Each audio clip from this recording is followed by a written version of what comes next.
It's 9 o'clock in the evening on the 18th of November 2013.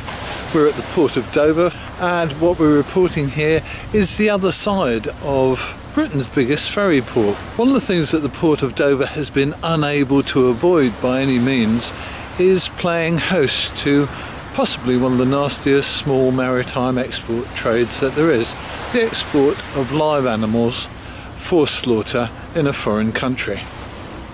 It's the kind of trade that sometimes appears in the news, like earlier this year when these shippers started to use the port of Dover, but it quickly vanishes from the main media. We've reported on it twice on Shipping TV.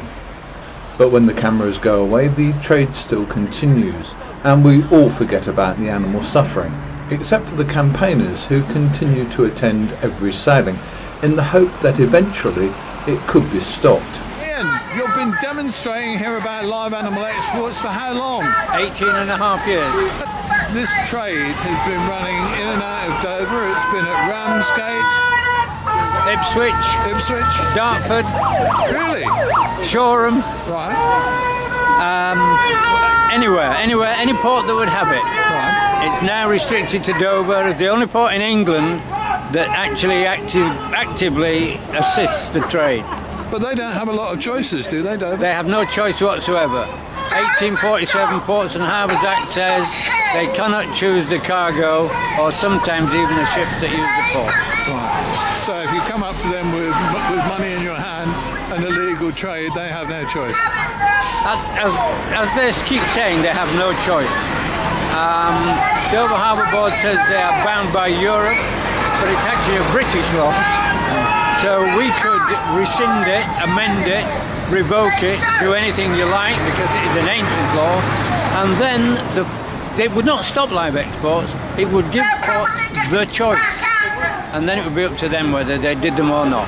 Because the big shipping lines have already made their choices, haven't they? They can do that. They can choose the passengers that they want, or the cargo that they want, because let's not forget that although animals are sentient beings, as far as shipping is concerned, they're still classed as cargo, goods.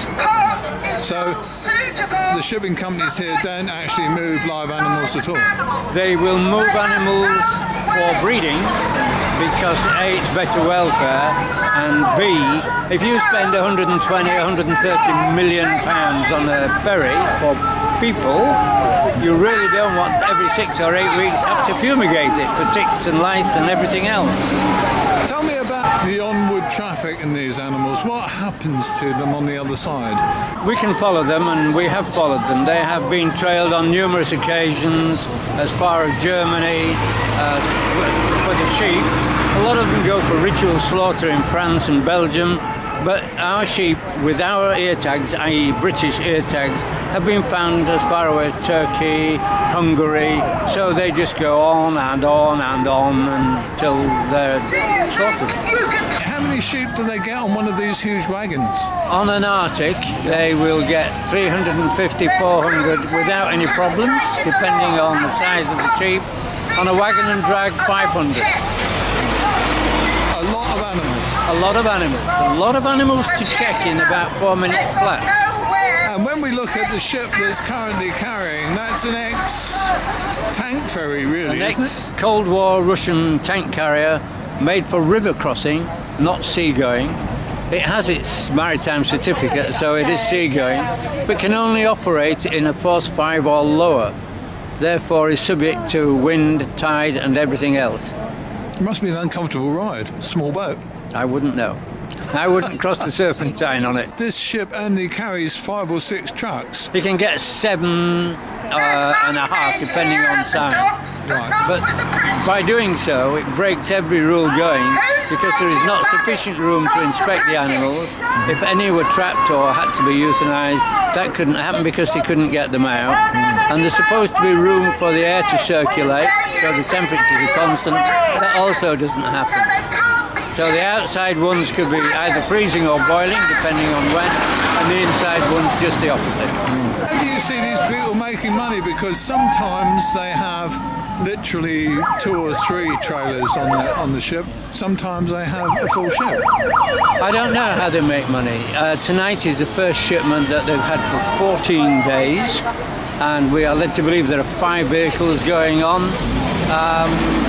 Probably 2,000 sheep maximum.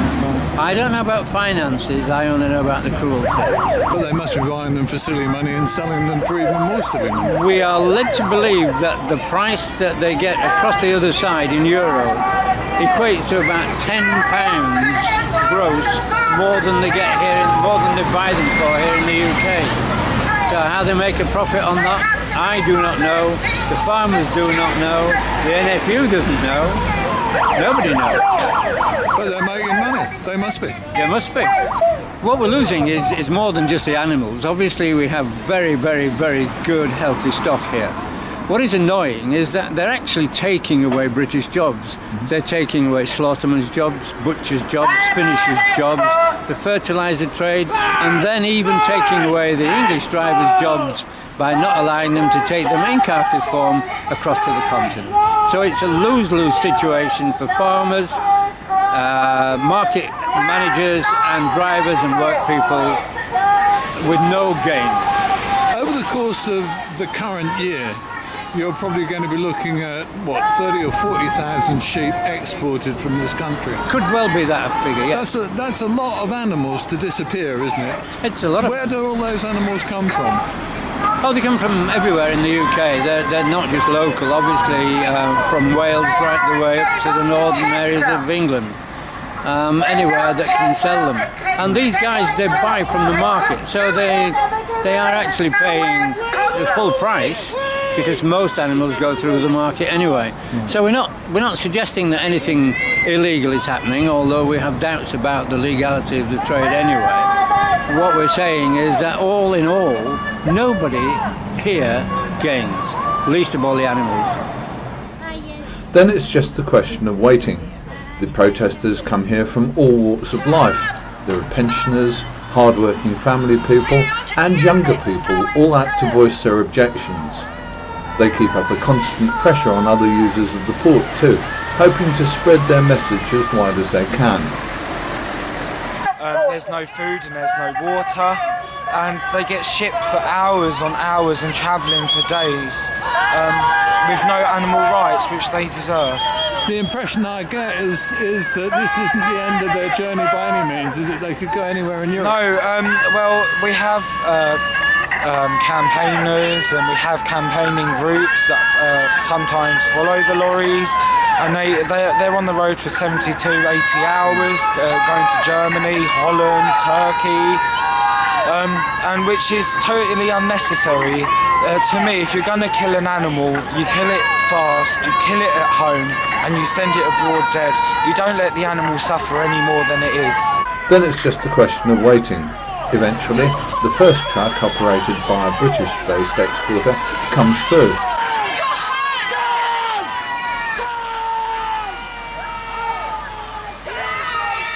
It's followed by 2 batches of 2 Muratics each, 5 trucks carrying a total of around 2,500 live sheep, destined for who knows where in continental Europe.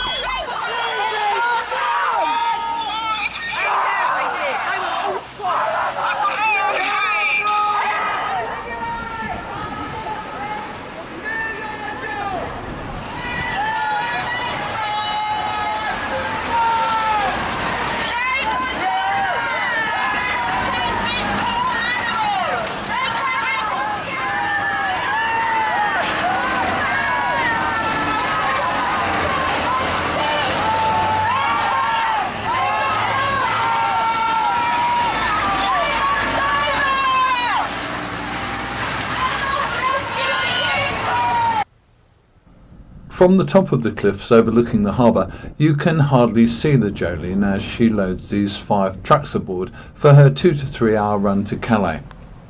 The protesters hope that more people will get behind their campaign to stop this cruel traffic in live animals and put more pressure on politicians to give the port of Dover the right to opt out of this horrible trade.